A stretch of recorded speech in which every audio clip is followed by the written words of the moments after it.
नमस्कार दोस्तों। चलिए, आज की इस वीडियो में हम 7 अक्टूबर में जितने भी शिफ्ट हुए हैं, यानी कि 3 शिफ्ट हुए हैं, उसके संपूर्ण 75 प्रश्नों को देखेंगे, जीके जीएस से संबंधी।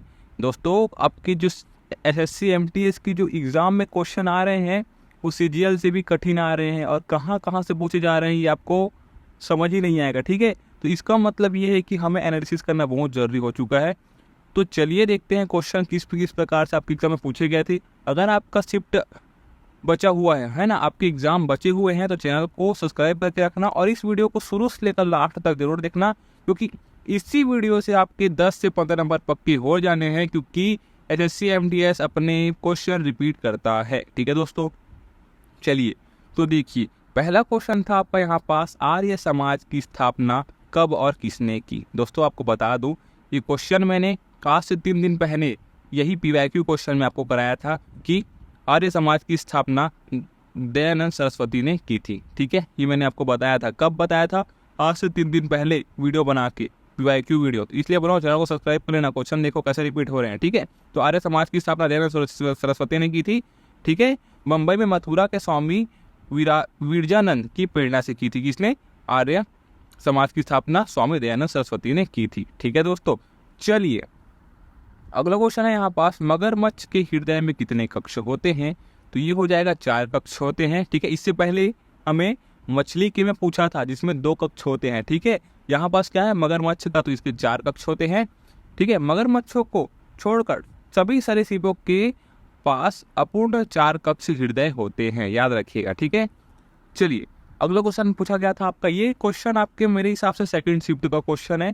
आज इस वीडियो में पूरे शिफ्ट के क्वेश्चन देखेंगे, तो चैनल पर बने रहना, वीडियो को शुरू से लेकर लास्ट तक जरूर देखना। क्वेश्चन था आपका, संविधान का अनुच्छेद 16 किससे संबंधित रखता है? यह आपका सार्वजनिक रोजगार के मामलों में क्या करता है? अवसरों की समानता प्रदान करता है। अनुच्छेद 16 याद रखिएगा, और अनुच्छेद 16 बोल दिया गया तो आप सार्वजनिक रोजगार अवसर की समानतावादी बात आप याद रखोगे तो आपको बन जाएगा। ठीक है, अगला क्वेश्चन है यहाँ पास, साइना नेहवाल की आत्मकथा का क्या नाम है? दोस्तों, मैंने आपको इससे पहले वाले वीडियो में बताया था कि आत्मकथा से संबंधित क्वेश्चन आप एग्जाम में पूछ रहे हैं, तो उससे संबंधित जितने भी टॉपिक अगर आपके बनते हैं तो उसको आप देख लीजिएगा। ठीक है, मैं पहले बता रहा हूँ आपको, आत्मकथा से संबंधित क्वेश्चन आपके एग्जाम में पूछे जा रहे हैं। तो जितने भी आपके एग्जाम में क्वेश्चन बनते हैं आत्मकथा से संबंधित, सभी क्वेश्चन को आप एक एक करके कवर कर लीजिएगा। तो यहाँ पास रही बात साइना नेहवाल की आत्मकथा की, तो ये हो जाएगा आपका प्लेइंग टू विन। ठीक है, प्लेइंग टू विन जो कि है साइना नेहवाल की आत्मकथा है। ठीक है, यहाँ पास क्वेश्चन ऐसे पूछ सकते हैं कि प्लेइंग टू विन किसकी आत्मकथा है, तो वो हो जाएगा आपका साइना नेहवाल। चलिए अगला क्वेश्चन है, नागालैंड के उप मुख्यमंत्री कौन है? तो ये हो जाएगा आपका नेफियू रियो। ठीक है, नेफियू रियो जो कि है नागालैंड के उप मुख्यमंत्री है, ध्यान रखिएगा। अगला क्वेश्चन है यहाँ पास, सेक्रेनिक त्योहार किस महीने में मनाया जाता है? या फिर यहाँ पास महीने नहीं था, किस राज्य में मनाया जाता है, ये था आपका। ठीक है, तो सेक्रेनी त्योहार किस राज्य में मनाया जाता है? तो ये हो जाएगा आपका नागालैंड में मनाया जाता है, याद रखिएगा। एक क्वेश्चन पूछा गया था आपका, महाबलीपुरम के स्मारक किसने बनवाए थे? तो ये हो जाएगा आपका नरसिंह वर्मन प्रथम ने महाबलीपुरम की स्मारक बनवाए थे। और दोस्तों, ये सेकेंड शिफ्ट का क्वेश्चन है। थर्ड शिफ्ट में इसी से संबंधित एक क्वेश्चन पूछे गए थे जो आपको आगे देखने को मिलेंगे, देखना सेम टू सेम क्वेश्चन है, ध्यान से देखना। ठीक है, अगला क्वेश्चन है आपका, पूछा गया था दप्पू। ठीक है, दप्पू नृत्य किस राज्य से संबंधित है? तो ये हो जाएगा आपका आंध्र प्रदेश में महत्वपूर्ण और लोकप्रिय नृत्य रूपों में से एक है। कौन सा? दप्पू नृत्य। इस नृत्य रूप ने अपना नाम एक साधारण ताल वाद्य यंत्र द्वारा उत्पन्न ध्वनि से अर्जित किया है, एक तंबूरा जैसा ड्रम जिसे दप्पू कहते हैं। बताइएगा, एक तंबूरा जैसे ड्रम को दप्पू कहते हैं। देखिए किस टाइप के क्वेश्चन आपके एग्जाम में पूछे जा रहे हैं, देख रहे हो। अगला क्वेश्चन है आपका, रामपुर घराने के संस्थापक कौन है? तो महबूब खान। मैंने आपको इससे पहले वाली वीडियो में भी बताया था कि घराने से संबंधी कौन किस घराने से संबंधी है, इसके क्वेश्चन आपके एग्जाम में बार बार पूछे जा रहे हैं। तो उससे संबंधित टॉपिक जितने भी बनते हैं उसको कवर कर लेना। ठीक है, अगर आपके शिफ्ट बचे हुए हैं तो। ठीक है ना, अगला क्वेश्चन है आपका, आदिश राशि कौन है? यही सेम टू सेम क्वेश्चन मैंने इससे पहले वाली पीवाईक्यू क्वेश्चन में कराया है कि आदिश राशि कौन है। तो उसमें बताया था मैंने कि समय, तापमान और द्रव्यमान गति जो कि है आदिश राशि होती है, जिसकी दिशा नहीं होती है। ठीक है दोस्तों, चलिए अगला है आपका अशोक का हृदय परिवर्तन कब हुआ, ये नया क्वेश्चन देखने को मिला था हमें, और ये हो जाता है आपका कलिंग युद्ध के बाद हमें अशोक का हृदय परिवर्तन देखने को मिला था। ठीक है, एक क्वेश्चन था आपका प्लेइंग टू विन किसकी आत्मकथा है, ऐसे क्वेश्चन पूछा गया था, तो ये होगा आपका साइना नेहवाल जो कि बैडमिंटन खिलाड़ी है। इससे पहले मैं आपको बताया था यही क्वेश्चन को, है ना। तो इस प्रकार से क्वेश्चन नहीं पूछ सकते कि प्लेइंग टू विन किसकी आत्मकथा है, तो बोलेंगे साइना नेहवाल जो कि बैडमिंटन की खिलाड़ी है। ठीक है दोस्तों, एक क्वेश्चन पूछा गया था आपका, देखिए यही है, शिफ्ट 3 का क्वेश्चन है, महाबलीपुरम के किनारे के मंदिर किसने बनवाए थे, ये हो जाएगा आपका नरसिंह वर्मन प्रथम ने बनवाए थे। ठीक है, प्रारंभ में इस शहर को मामल्लपुरम कहा जाता है। ठीक है, मामल्लपुरम कहा जाता है, याद रखिएगा। तो इस प्रकार से क्वेश्चन भी आपके एग्जाम में बन सकते हैं, देख लीजिए। एक क्वेश्चन था आपका, डॉक्टर पुरुषोत्तम दधी जिन्हें 2020 में पद्म श्री पुरस्कार से सम्मानित किया गया था, किस राज्य से संबंधित है, तो ये हो जाएंगे आपकी मध्य प्रदेश से संबंधित। देखिए मैंने आपको बताया था ना, आपको मैंने पूरा बताया था सभी चीजें बात, देखिए पद्म श्री पुरस्कार से संबंधित क्वेश्चन आपके एग्जाम में बार बार पूछे जा रहे हैं, तो उसको देख लेना, ऐसे करके मैंने आपको पहले बताया था यार कि इसे। ठीक है, तो देखिए मध्य प्रदेश में है, हर एक शिफ्ट में पूछ रहे हैं पद्म से संबंधित पुरस्कार आपको किसने मिला, कब मिला, कैसे मिला, तो उस टॉपिक को आप कवर कीजिए, तभी आपके नंबर पक्के हो पाएंगे, क्योंकि देख सकते हैं आप लेवल कितना आगे बढ़ रहा है एमटीएस का। एक क्वेश्चन है आपका, विधि आयोग ने क्या जारी रखने का सुझाव दिया था, ये क्वेश्चन आपके एग्जाम में पूछा गया था। इसका देखिए, आयोग ने सामान्य कानूनी सुधारों, न्यायिक सुधारों और व्यक्तिगत कानूनों, श्रम कानूनों, महिलाओं, बच्चों, वृद्ध व्यक्तियों के अधिकारों से संबंधित कानूनों और मानवीय सुधारों के मामले में संबंधित सिफारिश की थी। किसने, विधि आयोग ने, याद रखिएगा। ठीक है, इन सभी में से आपके ऑप्शन में जो भी निकलता है वही आपका आंसर बिल्कुल सही हो जाएगा। अगला आपका, प्रधानमंत्री शहरी सम्मान निधि योजना के तहत शहरी स्टेट वेदर को 1 साल के लिए कितने रुपए तक का वर्किंग कैपिटल लोन दिया जाता है, तो ये हो जाएगा आपका 10,000। ऐसे संबंधी क्वेश्चन आपके सीजीएल में पूछे गए थे, है ना, इसी से संबंधित क्वेश्चन आपके सीजीएल में पूछे गए थे कि प्रधानमंत्री शहरी सम्मान निधि योजना के तहत कितने रुपए दिए जाते हैं, ऐसे कुछ क्वेश्चन पूछा गया था आपके एग्जाम में। ठीक है, तो देख लीजिएगा।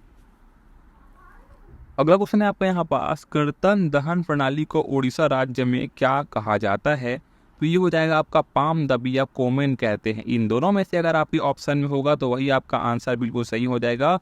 कर्तन दहन प्रणाली को उड़ीसा राज्य में पाम दबी या कोमेन कहते हैं। ठीक है दोस्तों, अगला क्वेश्चन था आपका, मिर्गी एक दीर्घकालिक बीमारी है जो किसके कारण होती है, ये पूछा गया था आपके एग्जाम में। तो ये मानसिक, है ना, मस्तिष्क कोशिकाओं में असमान विद्युत गतिविधियों के कारण ये मिर्गी बीमारी होती है। ठीक है दोस्तों, चलिए अगला क्वेश्चन है, निम्नलिखित में से कौन सा उड़ीसा के कृषि का हिस्सा नहीं है, तो अगर आपके ऑप्शन में पोगा पोड़ा दिखाई दे तो वही जो कि है उड़ीसा के कृषि का हिस्सा नहीं है। ठीक है दोस्तों, अगर आप चैनल पर नए आए हैं तो चैनल को सब्सक्राइब कर लेना, क्योंकि इस चैनल पे आपको पूरा एनालिसिस मिल जाता है ऑथेंटिक क्वेश्चन के साथ, और यही क्वेश्चन आपके एग्जाम में फिर से पूछे जाने के चांस बनते हैं। ठीक है, इसी चैनल पे आपको मैं पीवाईक्यू क्वेश्चन भी कराता हूँ, इंग्लिश के भी पीवाईक्यू क्वेश्चन कराता हूँ, तो चैनल को सब्सक्राइब कर लेना अगर आप किसी भी एग्जाम की तैयारी कर रहे हैं तो। ठीक है दोस्तों, अगला क्वेश्चन है आपका, छौ नृत्य संबंधित है। देखिए शिफ्ट 3 का क्वेश्चन छौ नृत्य संबंधित है, तो ये होगा आपका छौ नृत्य जो कि है भारत में जनजातीय नृत्य का एक लोकप्रिय रूप है जो मार्शल आर्ट की तत्वों को अपने आंदोलन में शामिल करता है। अब देखिए यहाँ पास क्वेश्चन कैसे बनता है, मार्शल आर्ट की तत्वों को कौन सा नृत्य शामिल करता है, तो छौ नृत्य शामिल करता है। ठीक है, तीनों के बीच अंतर उनके मूल नृत्य क्षेत्रों पर निर्भर करता है। यह नृत्य पश्चिम बंगाल के पुरुलिया जिले में उत्पन्न होता है। देख लीजिएगा, छौ नृत्य संबंधित किससे है, पश्चिम बंगाल से, कहाँ जिले, पुरुलिया जिले, याद रखना। और मार्शल आर्ट जुझारू प्रशिक्षण से प्रेरणा लेता है, किससे, जुझारू प्रशिक्षण से प्रेरणा लेता है, ध्यान रखिएगा। एक क्वेश्चन पूछा गया था आपका, ड्राफ्ट समिति का अध्यक्ष किसको बनाया गया था, तो ये तो खुद बन गए थे भीमराव अंबेडकर जी। ठीक है, उन्होंने ही क्या किया था, संविधान का निर्माण किया था। तो सिंपल सी बात है कि जो ड्राफ्ट समिति के अध्यक्ष होंगे वो भीमराव अंबेडकर ही होंगे। ठीक है, चलिए क्वेश्चन आपका था 1950 गणतंत्र दिवस के मुख्य अतिथि कौन थे। देखिए कहाँ का क्वेश्चन पूछा गया है, तो ये हो जाएगा आपका सुकर्णो थे। ठीक है, यहाँ पास स्पेलिंग मिस्टेक है, थोड़ा देख लीजिएगा, सुकर्णो होगा। ठीक है, चलिए अगला क्वेश्चन है यहाँ पास, अल्टीमेट खो खो को सेकेंड सीजन विनर कौन था। यहाँ पर देखिए ultimate kho kho second season का विनर कौन था? तो ये हो जाएगा आपका गुजरात जायंट, जो कि है अल्टीमेट खो-खो सीजन का सेकंड विनर था, सेकंड सीजन का, ठीक है, याद रखिएगा। एक क्वेश्चन था आपका, पहले भारतीय कौन है जिन्होंने ओलंपिक पर भाग लिया था, है ना? तो ये हो जाएगा आपका नूरमान प्रिचर्ड, जो कि है पहले भारतीय थे जिन्होंने क्या किया था, ओलंपिक पर भाग लिया था, ठीक है।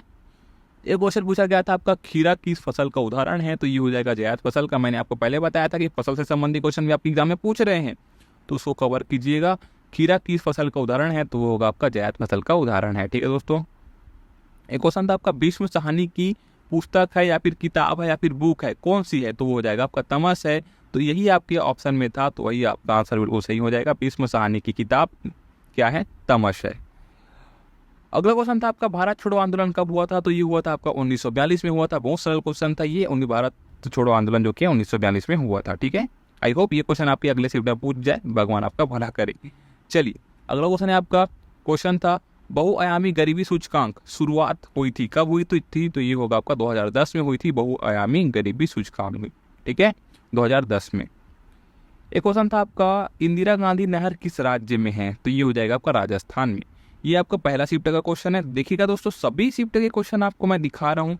अगर आपसे इसमें 10 से 15 नंबर क्वेश्चन फंस जाते हैं तो चैनल को सब्सक्राइब कर लीजिएगा आगे, क्योंकि इसी चैनल पे आपको हर एक पेपर के एनालिसिस मिल जाएंगे जिससे आपको फ़ायदा होगा, ठीक है। तो चैनल को सब्सक्राइब कर लेना। तो यहाँ पर बात क्या थी, इंदिरा गांधी नहर किस राज्य से संबंधित, तो वो होगा आपका राजस्थान से। और एक क्वेश्चन इसी में पूछ गया था कि राजस्थान इंदिरा गांधी नहर से किसको सबसे ज़्यादा फायदा हुआ, तो वो भी राजस्थान आएगा। ये क्वेश्चन आपको आगे देखने को मिलेंगे, देखना।